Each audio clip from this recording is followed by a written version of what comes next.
Buenas noches, bienvenidos a Signo Pesos, la economía al alcance de su pantalla. Estos son los temas claves de hoy.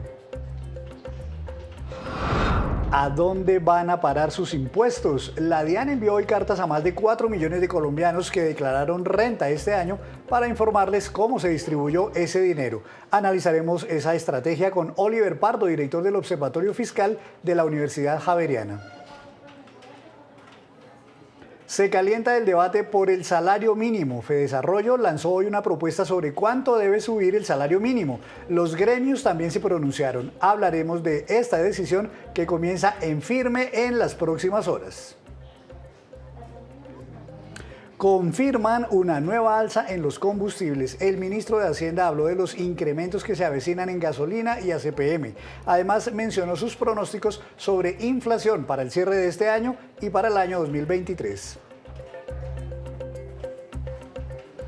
Y comenzamos esta emisión de Signo Pesos hablando de una novedosa estrategia implementada por la DIAN. Hoy les llegó por correo a millones de colombianos una carta en la que la DIAN les agradece el pago del impuesto de renta y les explica cómo se distribuyó la suma de dinero que cada uno pagó. Cecilia Rico, directora de gestión de impuestos de la DIAN, nos cuenta detalles sobre estas cartas. En un ejercicio de transparencia que tiene por objetivo comunicar en qué fueron distribuidos los recursos pagados por concepto de impuesto de renta, la DIAN envió 4.483.200 comunicaciones a los declarantes de renta que cumplieron con esta obligación. Aunque no somos la entidad que distribuye el gasto público, se hizo el ejercicio de establecer qué porcentaje de su contribución correspondía a los principales rubros del presupuesto nacional. Así, por deuda pública, el 19.5% de su contribución, 14.1% a educación, 12% a salud y así por cada uno de los rubros del presupuesto nacional. Es un ejercicio de transparencia, informar en qué se gasta su aporte. De las personas que declararon, 2.5 millones no tuvieron que pagar impuesto alguno. Sin embargo, la contribución de estas personas es la información que suministra a la Administración Tributaria para el diseño de mejores políticas públicas. Y es que la gran mayoría de personas naturales que declararon renta este año se vieron sorprendidas con esta carta que llegó muy temprano al correo. Doctor Oliver Pardo, director del Observatorio Fiscal de la Universidad Javeriana, buenas noches, bienvenido a Signo Pesos. Hola, muy buenas noches, gracias por la invitación. Doctor Pardo, que usted recuerde, esta es la primera vez tal vez que la DIAN implementa esta estrategia de decirle a los colombianos cómo distribuyó exactamente el recurso que cada uno pagó por impuesto de renta. Efectivamente, es la primera vez, es una estrategia muy novedosa y muy importante porque nos preocupamos mucho sobre cuánto pagamos de impuestos, pero no nos preocupamos lo suficiente sobre cómo nos gastamos esos impuestos y en qué. En este caso, esta carta fue dirigida a más de 4.400.000 personas naturales que declararon renta. ¿Con las empresas sí se venía haciendo esto o tampoco? Con las empresas no se ha hecho nunca este ejercicio. Creo que valdría la pena también hacerlo porque finalmente los empresarios también estarían interesados en saber en cómo se está gastando sus impuestos. O sea, es un buen ejercicio de transparencia, digamos, de la DIAN con los contribuyentes. Es un buen ejercicio de transparencia, no de la DIAN, del Estado. Los colombianos necesitamos apersonarnos con respecto al uso que se le da a nuestros impuestos. La otra cara de los impuestos es el gasto público. ¿En qué nos estamos gastando el dinero? ¿Vale la pena? ¿No vale la pena? ¿Cómo podemos hacer un gasto más eficiente? ¿Se está haciendo el gasto de manera de manera transparente? Este son el tipo de preguntas que los colombianos necesitamos comenzarnos a hacernos a nosotros mismos y a exigirle a todas las autoridades públicas del gobierno y del Estado más transparencia y más eficiencia sobre el uso de los recursos públicos. Pues es que precisamente mucha gente siempre critica que no se sabe a dónde van a parar los impuestos que uno paga. Muchos creen que el gobierno se los roba, los malversa, los derrocha, digamos, en algunas cosas que no son tan necesarias. Pero viendo de pronto cada persona de la cifra que pagó, sea 1 millón o 5 millones o 30 millones, que digamos la cifra se reparte exactamente para cada rubro, eso puede ayudarle a la gente a tomar conciencia sobre la importancia de pagar impuestos. En alguna medida puede generar esa conciencia, digamos, sobre este compromiso con el Estado. No solamente eso, también ayuda muchísimo a que tengamos más conocimiento sobre el uso más detallado de los recursos públicos y que nos formulemos preguntas. Por ejemplo, si uno pagó de impuestos 10 millones de pesos este año, le dirán a uno que esos 10 millones de pesos, 2 millones fueron a deuda pública. Eh, Esto es muy importante porque nos podemos comenzar a cuestionar por qué. O por ejemplo, a salud se va, si uno paga 10 millones, seguramente 120.000 pesos se fueron a salud. ¿Pero a qué? O al sector trabajo. ¿En qué se están gastando? Es decir, necesitamos más nivel de detalle.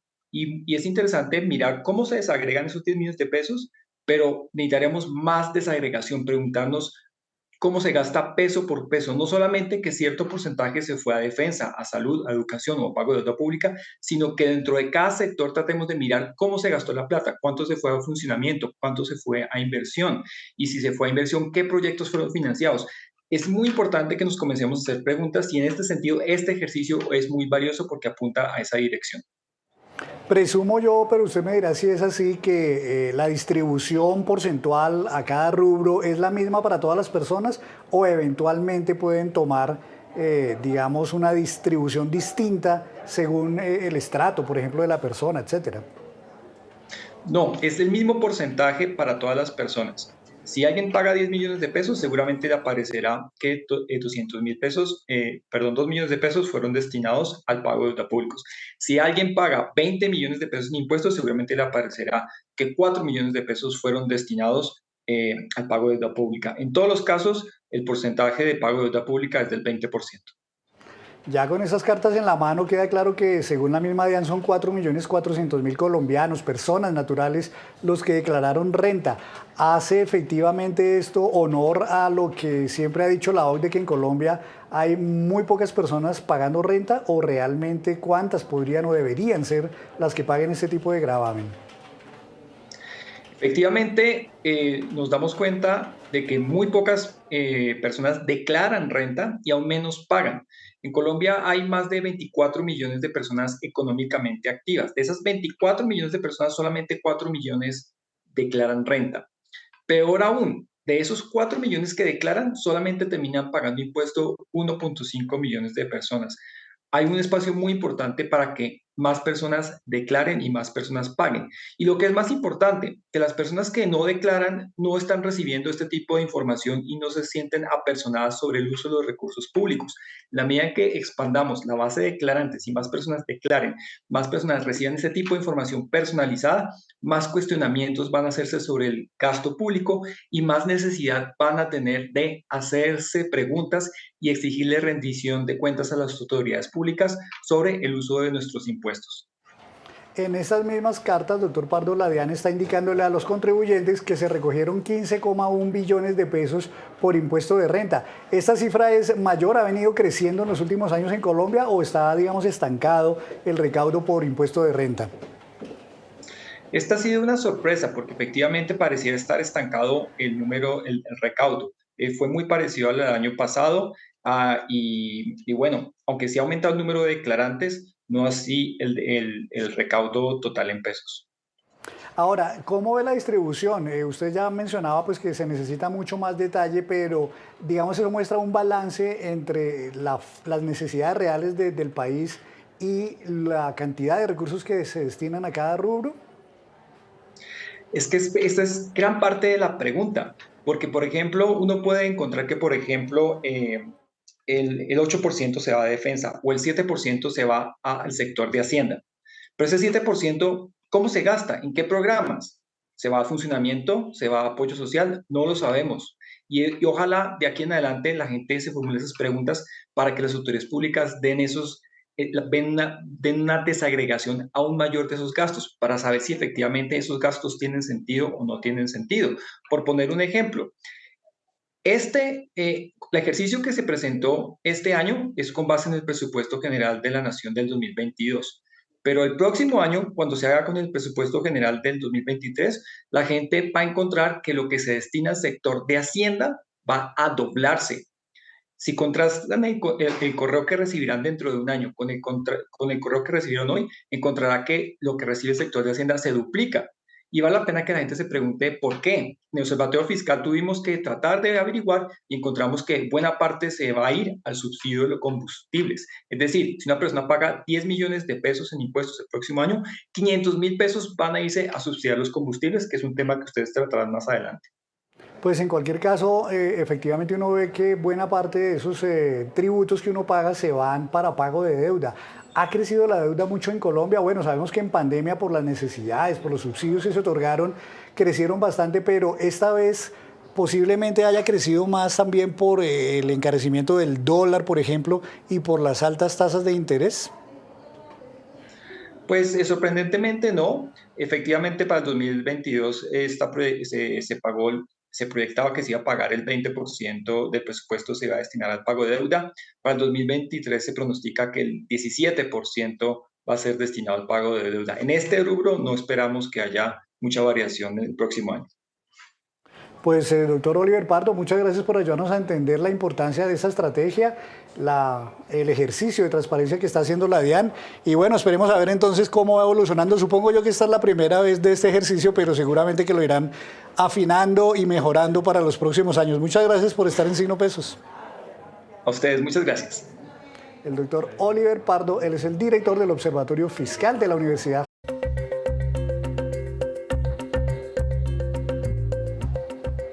Regresamos a Signo Pesos. En las próximas horas comenzarán las reuniones formales para discutir el reajuste del salario mínimo del próximo año. Sobre el tema, Fedesarrollo propuso hoy cuánto debería ser ese incremento. Luis Fernando Mejía, director de esta institución, nos explica. En la discusión del salario mínimo que se iniciará en los próximos días, consideramos que hay dos elementos fundamentales que se deben tener en cuenta para esta discusión. El primero, la evolución de la inflación para este año, que estimamos podría cerrar en el orden del 12,3%. El segundo, el crecimiento de la productividad, la eficiencia con la cual los factores de producción, capital y trabajo aportan al crecimiento de la actividad económica en el país. Nuestro cálculo es que la productividad este año crecerá el 1,2%.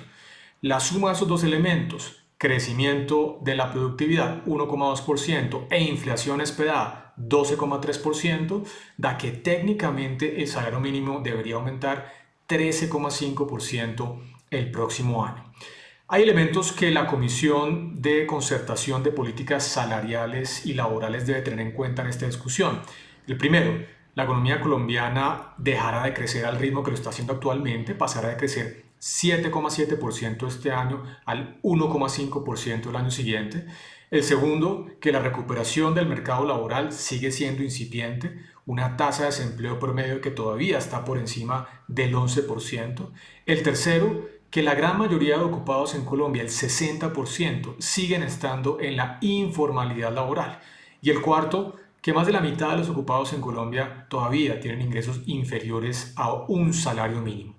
Por eso consideramos que un aumento del 13,5% puede ser una cifra razonable para permitir, por un lado, mantener el poder adquisitivo de los trabajadores y retribuirles su aporte al crecimiento de la productividad, por un lado, pero por otro lado, sin poner en riesgo de nuevo las cifras del mercado laboral, especialmente en un contexto de un año 2023 que va a ser muy difícil en materia económica y, por supuesto, en materia de generación de empleo.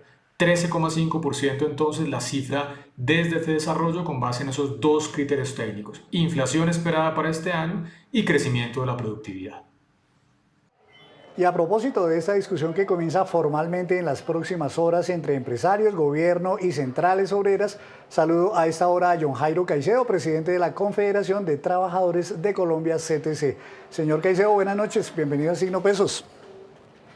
Buenas noches, Henry. Bueno, encantado de estar nuevamente en su espacio. Muchísimas gracias. ¿Esta reunión de mañana ya contará con los líderes de las centrales obreras, con los ministros, o es por ahora una reunión de estas que llaman subcomisiones técnicas? Bueno, Henry, mañana tenemos una reunión donde hablaremos específicamente del tema de productividad y crecimiento económico del país. Pienso que ahí veremos algunos conceptos referente al tema, lógicamente para tratar de entrar ya el próximo lunes ya en una mesa formal de negociación del salario mínimo.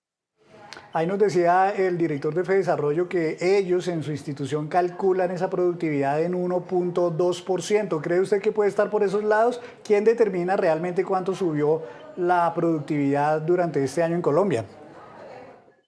Bueno, Henry, hay muchos aspectos que hay que tener en cuenta y lógicamente es respetable la posición de FEDesarrollo. Sí tenemos que tener en cuenta varias líneas, especialmente el tema de poder adquisitivo de los colombianos, que creo que es fundamental, ya que los incrementos salariales de los últimos años se han visto perdidos, Henry, posterior a ese incremento, debido a las altas alzas en temas de la canasta familiar y lógicamente en todo lo que consumimos los colombianos. Como central obrera, lógicamente, la idea es plantear nuestra postura la próxima semana, a pesar de que muchos economistas importantes en el país han dado sus conceptos de que el incremento salarial debería estar alrededor en un marco entre el 15 y el 20%. Lógicamente las centrales obreras no hemos determinado, y especialmente la que represento, la CTC, hasta la próxima semana nuestra postura. Henry, lógicamente basados en la productividad, esperando de que esto lo podamos concertar tripartitamente, porque la idea es que el salario sea concertado y que el 15 tengamos una cifra exacta. ¿Las centrales obreras, suponemos, van a llegar con una sola cifra como propuesta a esta mesa, o eventualmente podría ocurrir que cada una tenga una cifra diferente como propuesta de reajuste? Henry, lo que hemos planteado en el Comando Unitario, especialmente las tres centrales sindicales, es que vamos a estar unificadas. Espero que ninguna nos salgamos de esa línea. Al menos nuestra central, la CTC, va a ser respetuosa y está siendo respetuosa a pesar de nuestros análisis económicos que hemos tenido referente y nuestras posturas referente al tema de incremento salarial. Sí tenemos que tener muy en cuenta el tema productivo y competitividad, pero especialmente, Henry, el poder adquisitivo de los colombianos es lo que más nos preocupa, porque nada hacemos si no le damos movilidad al capital. Y la intención nuestra como Central Obrera es que tengamos un incremento de salario digno, ajustado a una realidad económica. Pues precisamente muchos dirigentes gremiales están un poco preocupados con esas propuestas que han venido surgiendo de incrementos de 18 y hasta 20%. Dicen ellos que el próximo año va a ser muy difícil por la reforma tributaria, por la desaceleración económica, por la reforma laboral y pensional que se avecinan, en fin. Entonces que tienen que ser, digamos, en estas discusiones muy moderados, muy conscientes de lo que se viene el próximo año. ¿Usted cree que efectivamente hay razones para no pensar, no creer, no esperar un incremento más allá del 15%, por ejemplo? Bueno, Henry, tenemos varias subcomisiones que hemos venido tratando en conjunto con el Ministerio de Trabajo, especialmente la reforma pensional, el Estatuto del Trabajo, y lógicamente deben de haber preocupaciones amplias, grandes y de varios sectores, no solamente de nosotros como organizaciones sindicales, sino de los empleadores igualmente. Pero también hay que reconocer que el gobierno ha generado algunos espacios donde está buscando de que todos estos temas sean concertados. De hecho, el Estatuto del Trabajo va a ser tratado como una ley orgánica y la idea es ser presentada en el mes de marzo del próximo año al Congreso, después de que la concertemos tanto los empleadores, sindicatos y gobierno en conjunto con todas las reuniones que se están haciendo en todo el país. Pero adicionalmente esto, Henry, como CTC, creo que estamos siendo muy coherentes y muy responsables con el mundo del trabajo, digámoslo así, porque a nosotros nos interesa que crezca la productividad, que crezca el país, pero también que crezca bajo una forma de trabajo adecuadas y dignas, con una formalización laboral, por supuesto, bajo una sombrilla de seguridad social digna y adecuada. Le he escuchado ya a algunos dirigentes sindicales que este año van a pedir que haya control de precios, sobre todo en algunos alimentos y también en los servicios públicos, con el argumento de que de nada sirve que hagan un buen incremento al salario si todas las cosas siguen subiendo de manera considerable para el próximo año. Incluso ese es un argumento que también ha expuesto el mismo presidente Gustavo Petro. Pero la pregunta es si realmente la Comisión de Concertación de Políticas Laborales es un escenario natural para este tipo de discusiones. Bueno, no, pues respetable, y respetamos a nuestro presidente, lógicamente, y si él lo ha expresado, como lo he escuchado, es porque tiene, digámoslo así, ya proyectada una política pública de incentivos hacia esos sectores. De lo contrario, pues creería que no va a ser tan fácil.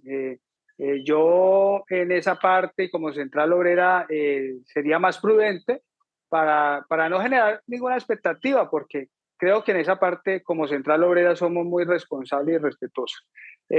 Vuelvo y te digo, para poder hacer eso, tendríamos que conocer primero al menos una política pública de incentivos hacia ese congelamiento. De lo contrario, pues yo diría, si se congela, pues se van a quebrar los sectores o se van a poner en riesgo y obviamente vamos a fortalecer a lo mejor las exportaciones, que es lo que no queremos. Yo creo que lo que se busca es un país productivo, competitivo, digámoslo así, con una alta gama de producción y que a futuro podamos ser un país exportador a gran escala. Creo que es lo que buscamos y con un gran capital de trabajo humano y lógicamente a unas condiciones dignas, Henry. Yo en esa parte, por eso te digo, yo más bien sería muy prudente porque esa parte sí me gustaría conocerla más a fondo, no decirlo por decirlo porque de pronto nos toca corregir más adelante. Pues, señor Caicedo, normalmente estos escenarios de la Comisión de Políticas Laborales son un escenario difícil para las negociaciones y para llegar a un acuerdo sobre el salario mínimo. Siempre lo ha sido, pero este año tiene una coyuntura especial y es todas estas dificultades de la alta inflación, las altas tasas de interés, la reforma tributaria que va a empezar a regir en enero, la desaceleración económica que se avecina, en fin. ¿Teme usted que este año sea mucho más complicado que los años anteriores la posibilidad de llegar a un acuerdo sobre el reajuste al salario mínimo? Henry, no temo, creo que va a ser así. El tema no va a estar muy fácil, lógicamente por todas las preocupaciones que tienen los diferentes sectores, no solamente los sindicatos, los empleadores, por todas las condiciones que tú, Henry, acabas de mencionar, y eso nos va a llevar a dificultades dentro de la mesa de negociación. Y eso tenemos que tenerlo muy claro. Ahora bien, la inflación para el próximo año se está estimando mucho más alta. Y la inflación, al final del día, ¿en qué se traduce, Henry? Pues en el impuesto, es el impuesto a los pobres. Lo que pasa es que le llamamos inflación, pero la inflación es el impuesto de nosotros los pobres, lo que pagamos todos los días, cada que vamos al supermercado o cada que hacemos alguna transacción. Entonces, es preocupante, Henry, como Central Obrera, por eso te digo, estamos tratando de hacerlo más prudente y más responsable con este tema, porque sabemos que este año va a ser muy difícil la mesa de negociación.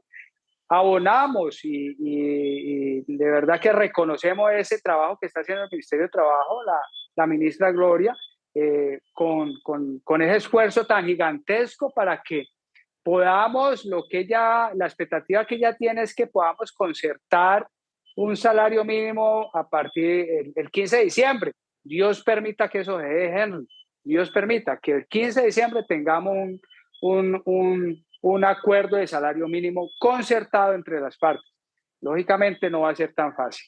Pues justamente quiero hacerle una última pregunta, señor Caicedo, y es que hay quienes dicen que a los sindicatos este año les convendría que no haya acuerdo porque por todas las circunstancias ya mencionadas va a ser difícil llegar a una muy buena cifra, digamos a una cifra que a ustedes los satisfaga como incremento y que en cambio si no hay acuerdo pues será el gobierno que tenga que fijar por decreto este reajuste y pues con un gobierno con, digamos, la inclinación política que tiene Gustavo Petro, pues obviamente podría esperarse un incremento más generoso. ¿Ustedes hacen ese análisis así o creen que no es tan así? Como demócrata, Henry, y como presidente de una central obrera, creo que desde el punto de vista de nosotros queremos buscar la concertación entre los gremios. Creo que es muy importante de que todos quedemos contentos, tanto los trabajadores, los sindicatos, los empleadores y el gobierno. Creo que es lo mejor que le puede pasar al país para que esto siga adelante, que es lo que necesitamos, y para que podamos nosotros seguir, digámoslo así, lograr consolidar estos espacios de participación. Si no, pues se va a volver en unas reuniones, Henry, que al final del día el que va a tomar las decisiones pues va a ser un decreto, y la idea no es esa, la idea es poder concertarlo.